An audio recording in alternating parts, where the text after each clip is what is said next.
I could only see this. And so when I fell, I slipped, landed on my back, and saw went up in the air. It was at night, we had lights on me, and went up past the lights. So I couldn't see it, I didn't know where it was now. I was looking around for it, but I couldn't find the saw. So I just rolled over and covered up my head, curled up my head, and saw it in the side. And I was very lucky. I just didn't understand that a person gets killed with a chainsaw. Not even a person would do that. So yeah, I had no idea what this was. Later, I actually needed my hospital for entire life. So I spent the winter with the chainsaw cutting around me. Learned to understand what the idiot had been. Another question?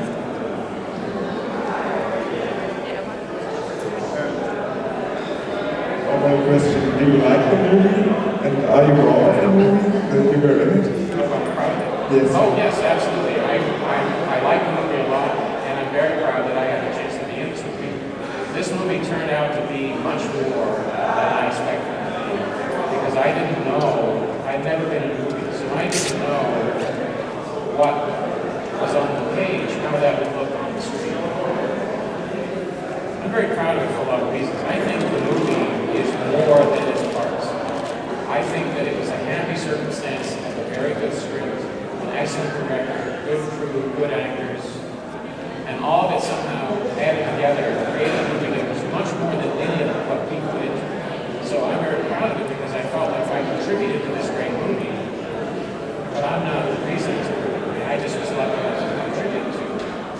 So yes, absolutely. I would never be embarrassed for being involved in this movie. However, I hate it when someone introduces me to their friend and the first thing they say is, he was leatherface. And I say, do you think there's anything about me that, you've known me for 30 years, do you think there's anything about me that maybe they'd like to go first? So, yeah. Another question?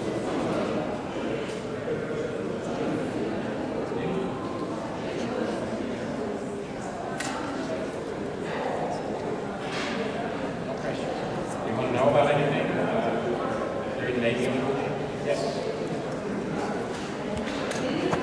I think it was on the documentary or on the commentary that you said, or anybody else said that we weren't acting at the end of the movie because it was so hot on the set or on the location that it was pure madness in the scene.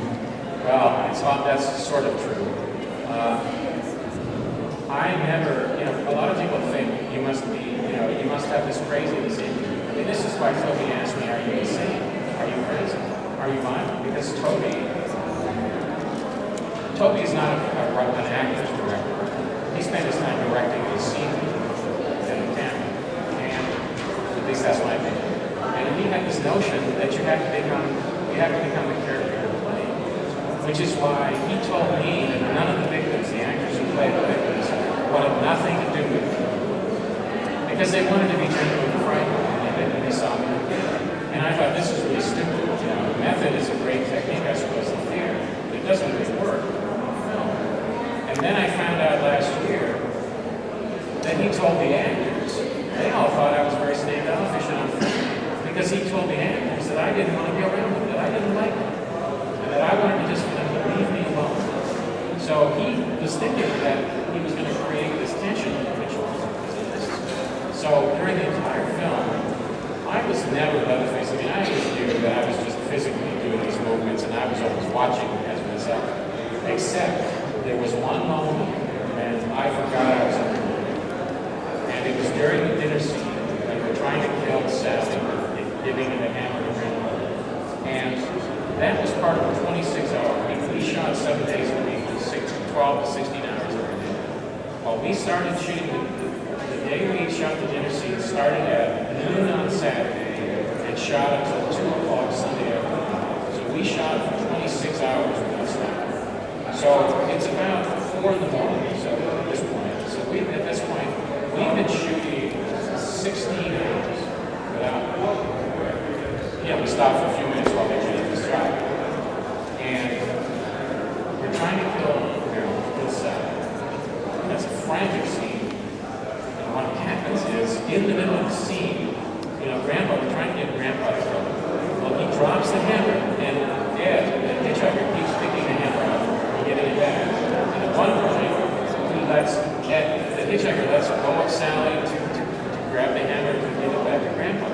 she jumps up and starts to run from the window. And the hitchhiker says something like, kill her, bitch. And at that instant, I thought, and just in that instant, I lost all sense that I was in a movie. And I was just thinking, kill the bitch. I was. And I'm standing there, and I'm kind of bent over, and I stand up, and I turn to go after her. And the physical movement of standing up and turning, and that first step, reminded me that I was in the movie, and I stopped. Because I thought, no, I'm not supposed to kill her. She's supposed to get away. So there was that little moment, on that one take, where I lost any sense of being in a movie, and it really because we were so exhausted that we were totally burned out. Which is part of the success of the movie, I think, is because you have that feeling of how exhausted we were. If we had a budget, a real budget on this film, and we had a trailer where we could sit and rest and maybe sit under the air conditioning and have a cool, quiet place, the movie would never have been as good because we would have been comfortable, whereas all of us were miserably exhausted and ready for this to be over. I think. Other questions? Or you just think you could ask me questions? What did my mother do? Any questions? You've got me for quite a while.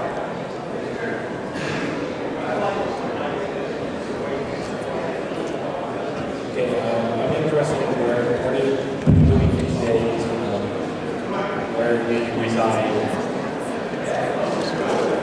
I live in Maine, in New England, which is probably 400 kilometers northeast of Boston, on the coast of the sea. After the Chainsaw Massacre came out, I actually was asked to be in a bunch of movies. I got a lot of honors as the art director of Chainsaw. I was also the art director of The Hills and Others. So he called me, and it was in 1976. And I moved to Maine, and he calls me and says, I'm working on this movie in Hollywood with this director no one has ever heard of, Wes Craven.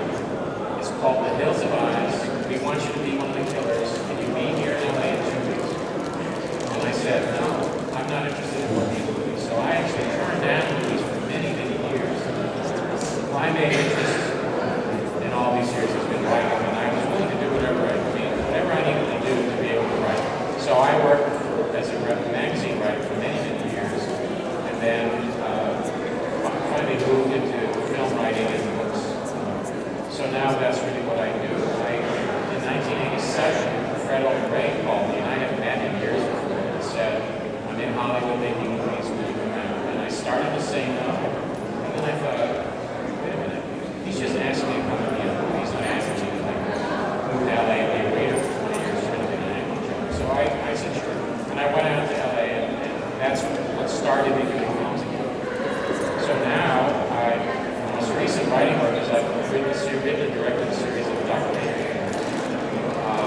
I'm working on a film script now. I've written a couple of films. I've written 4 film scripts, 2 of which I sold but were never produced. I'm working on a new film script now. It's not a horror movie, it's a drama. I've been doing a number of films. In March, worked on a film called Brutal Massacre, which is it's not a horror movie, it's a comedy about a film director who's making his 5th horror movie or his 10th horror movie called Brutal Massacre. But he's a terrible director, and this has to be a successful film if he's ever going to make it, and everything goes wrong. So I play a character in the film called Fetrovich, who is a burned out Vietnam vet who pulls a scam on the film crew and gets it. That movie has already been picked up by Anchor Bay and will be released next year, and they're talking about releasing it in theaters. Last year I worked on 3 films, so I'm doing a fair amount of work. I've got 3 films scheduled for next year. So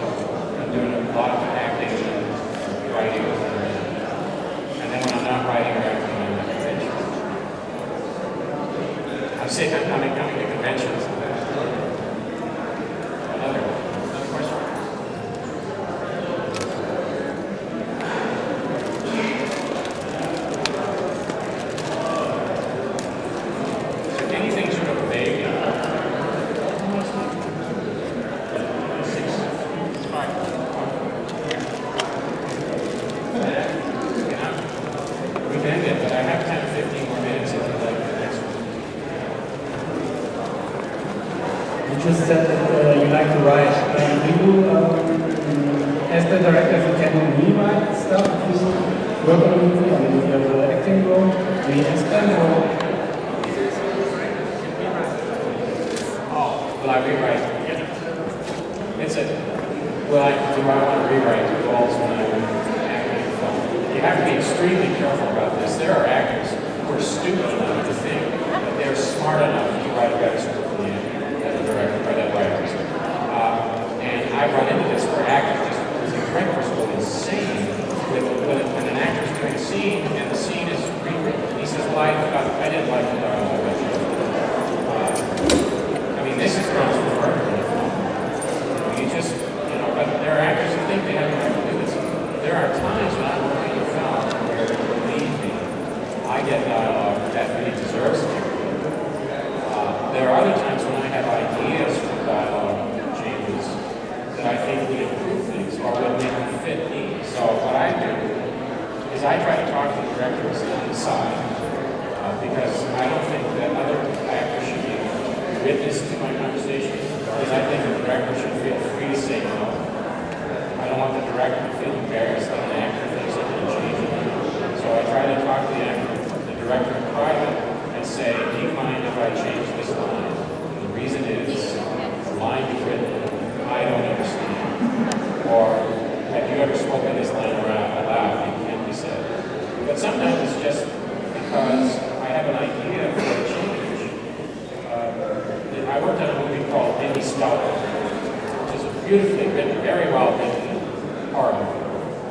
And in that film, I had a couple of ideas, and so I thought, I had no criticism of the script, but I had a couple of ideas that I thought would make my scenes work together. So in those cases, I went to the director, and at one point, my character is talking about Chupacabra. It's a mythical creature in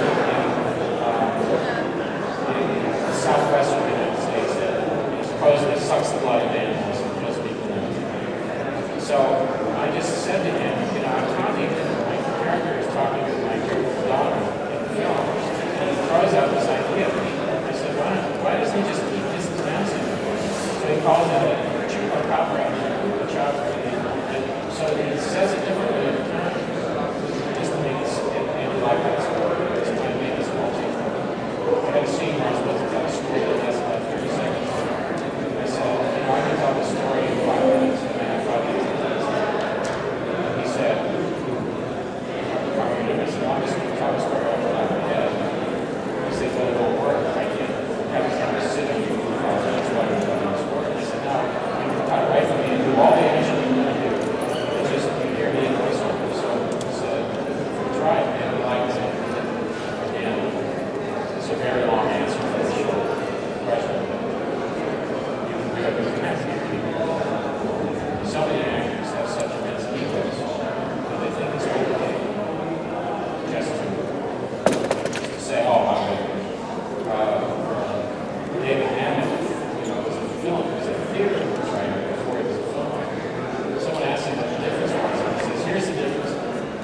If an actor's if a director's rehearsing that, line in the script, but they don't understand. They ask the writer to come down and explain it. If the actors and director are rehearsing a scene for a movie, there's lines they don't understand. They assume that the writer made a mistake and they change it. And that's the idea.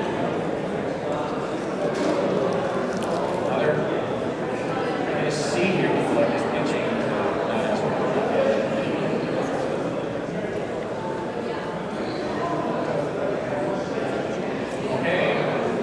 Thank you for coming. Unless you have more questions. If you think of something, please feel free to come by the table and ask me. I'm sure you're wonderful.